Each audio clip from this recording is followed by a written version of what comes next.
Digo que estou encantado com uma nova invenção. Eu vou ficar nessa cidade, não volto mais pro sertão.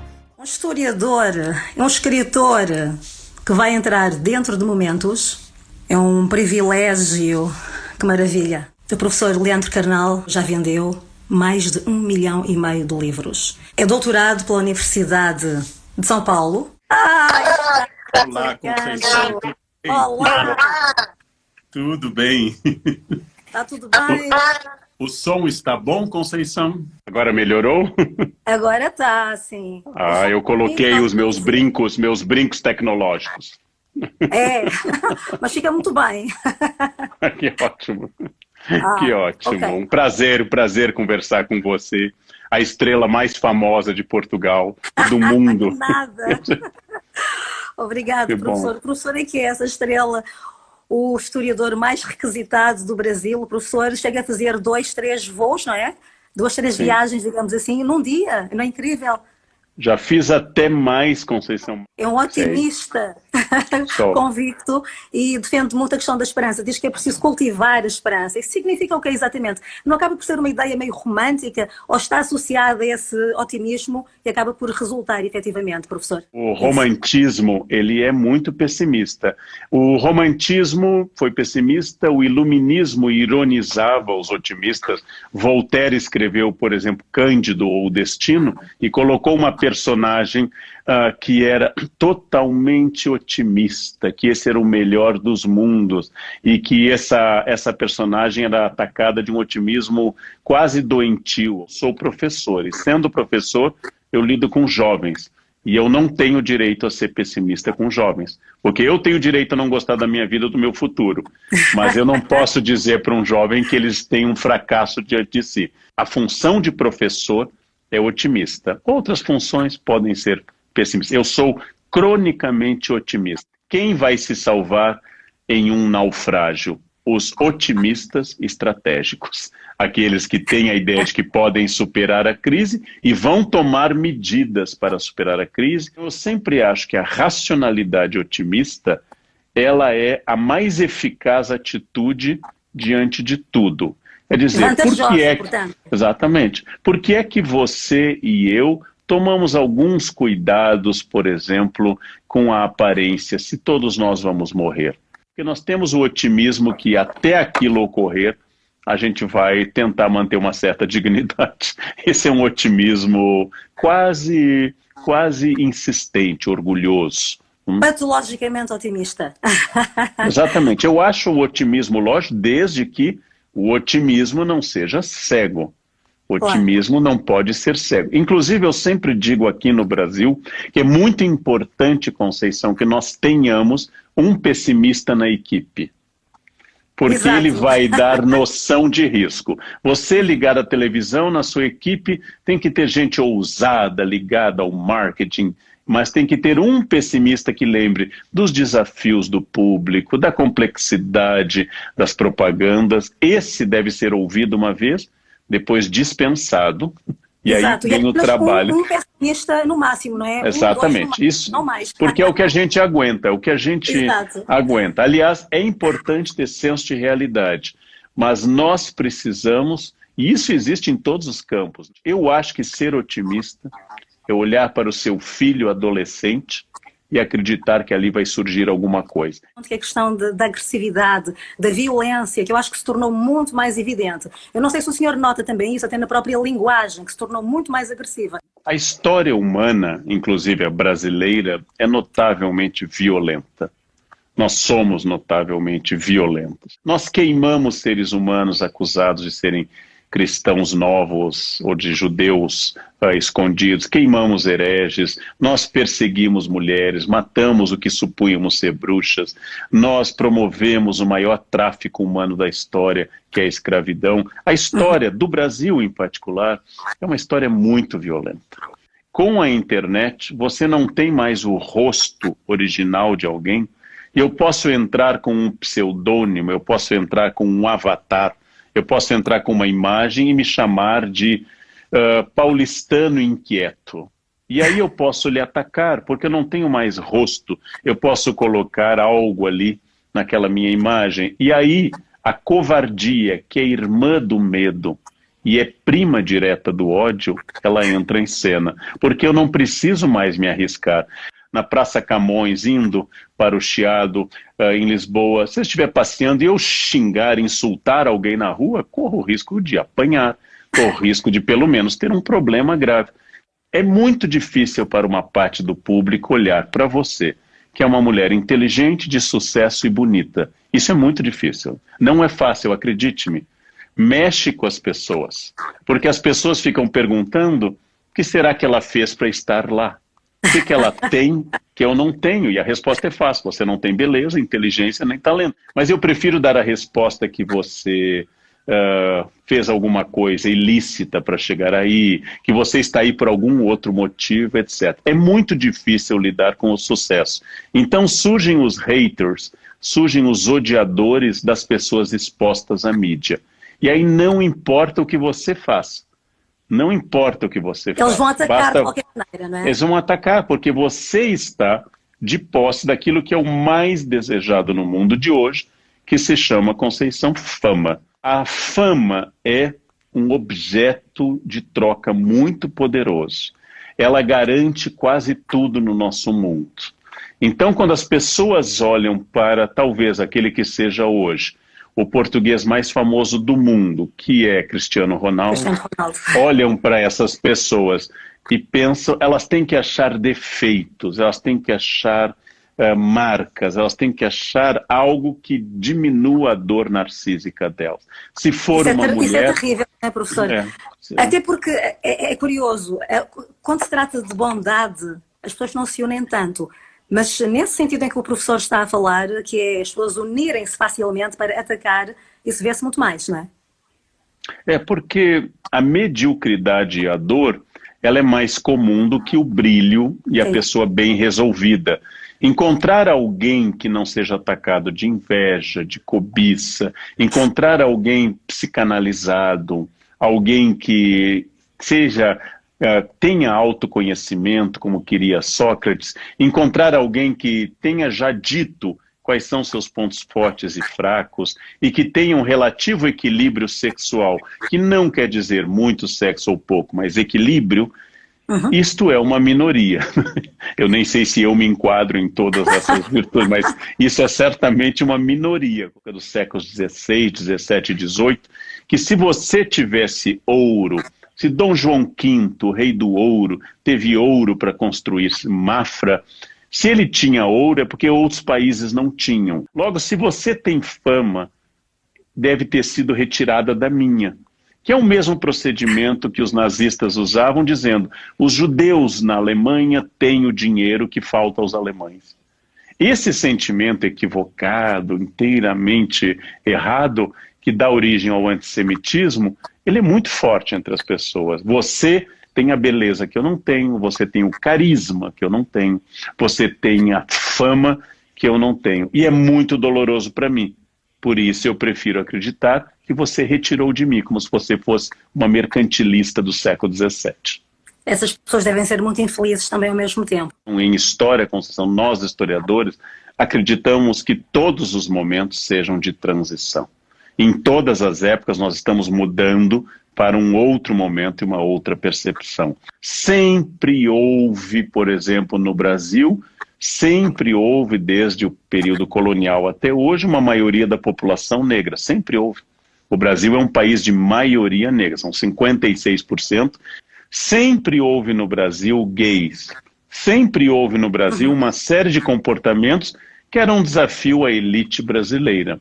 Bem, essas pessoas, por vários motivos, passaram a lutar por seus direitos, ter espaço na mídia, espaço midiático, passaram a fazer desfiles de orgulho. Temos no Brasil o Dia do Orgulho Gay, dia 28 de junho, temos o Dia da Consciência Negra, 20 de novembro. É muito fácil, Conceição, que nós sejamos calmos, tranquilos, ponderados, sábios em situação de conforto. Eu imagino que, tal como eu, você sentada em casa na sua cadeira preferida, tomando um chá ou um vinho do seu gosto, ouvindo uma bela música do seu encanto, você, como eu, seja uma pessoa ainda melhor. É na crise, é na tensão que eu separo quem é capaz, por exemplo, de manter a tranquilidade.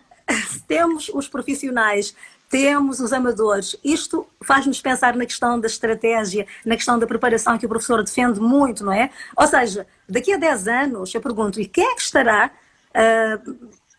provavelmente melhor preparado para sobreviver e estar numa situação mais confortável em relação aos restantes? Houve um período, Conceição, que uma pessoa que fosse educada, muito bem educada, seja em Maputo, em Luanda, no Rio de Janeiro, ou em qualquer outro lugar, era a pessoa que saberia que o rio Congo atravessa o Equador 2 vezes, que a capital do Nepal é Katmandu. São as pessoas que tivessem dados. Este modelo de conhecimento foi derrubado pelo computador, pelo celular. Você tem ao seu alcance a memória universal, a memória quase onisciente chamada Google. Você tem à sua mão todos os saberes enciclopédicos. Tudo o que está acumulado nas maiores bibliotecas do mundo, tudo aquilo que foi produzido em Coimbra, desde a Idade Média até hoje, é possível acessar em um celular. O facto de ter acesso a essa informação que diz através da internet, no Google, por exemplo, por muito que se saiba ou que se conheça os sintomas todos de uma doença, isso não faz da pessoa médico. Por muito que se conheça, sei lá, as receitas todas, por exemplo, não faz da pessoa um chefe de cozinha, não é? Ainda são precisos muitos anos para formar um médico e tempo suficiente para formar um chefe de cozinha, não é? Com mazelas que ficam inclusivamente um dedo queimado. Enfim, esses exemplos concretos que o professor dá. Portanto, o conhecimento é tudo, não é? Uhum. Todas as vezes que eu fui premiado com excelente culinária portuguesa, eu posso e muitas vezes pedir a receita daquele prato. E alguns chefes me deram.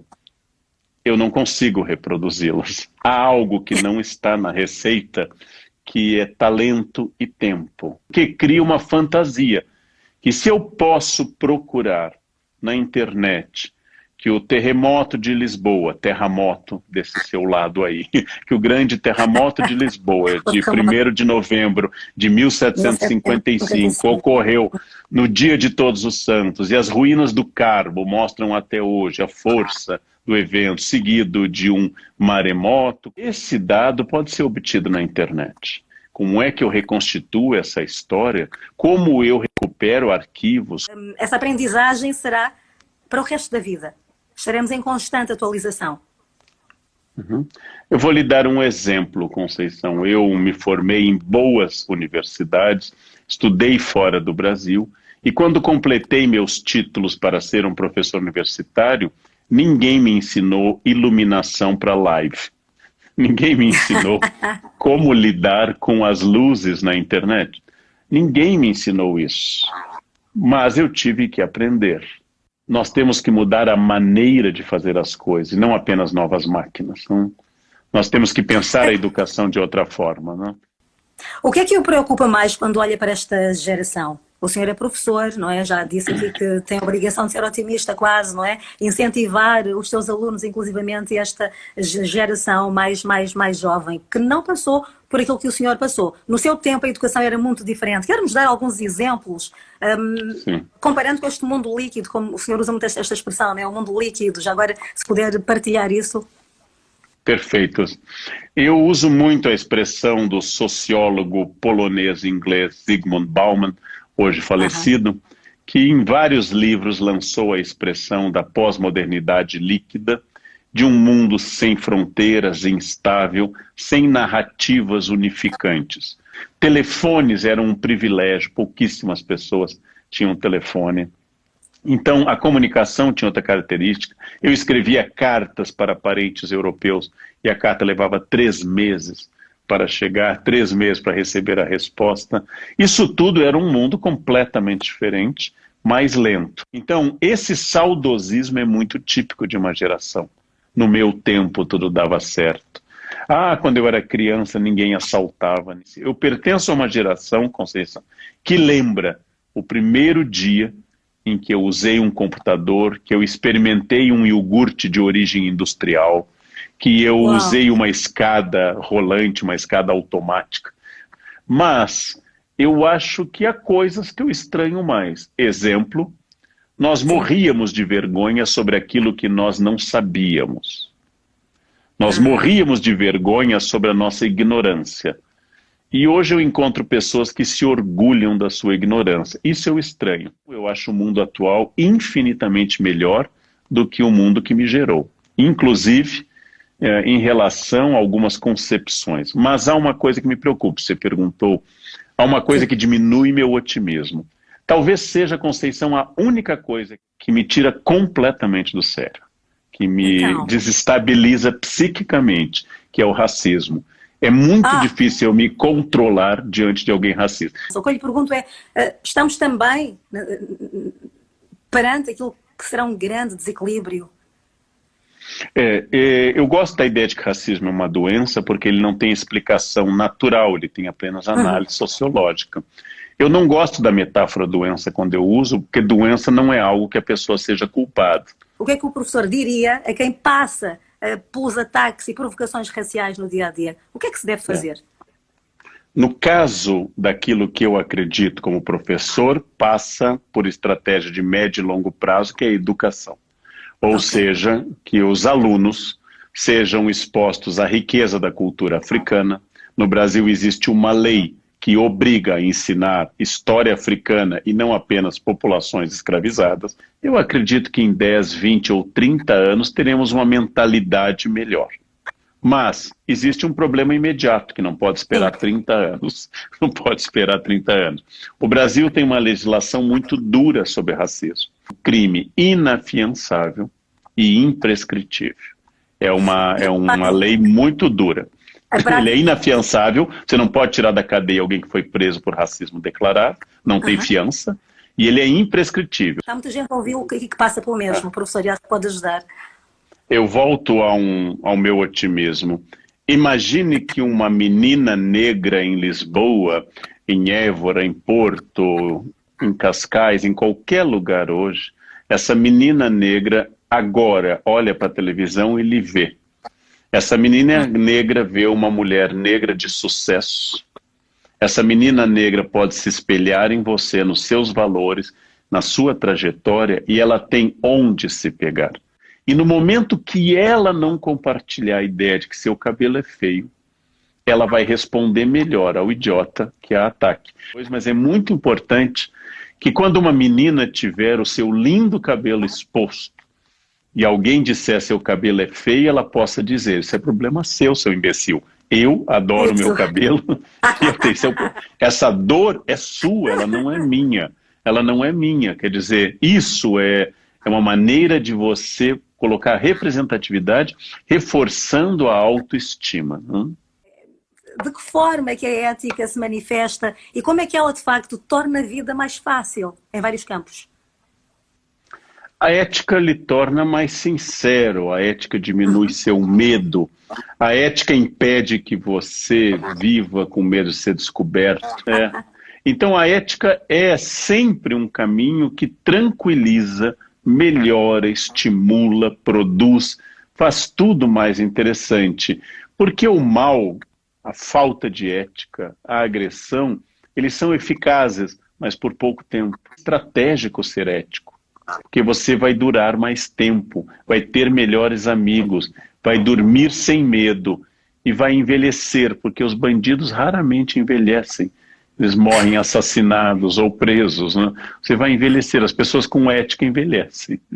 A questão do narcisismo é um tema também que atravessa o seu pensamento. Fala muito desta questão. As pessoas disfarçam, chegam a disfarçar a vaidade? Disfarçam.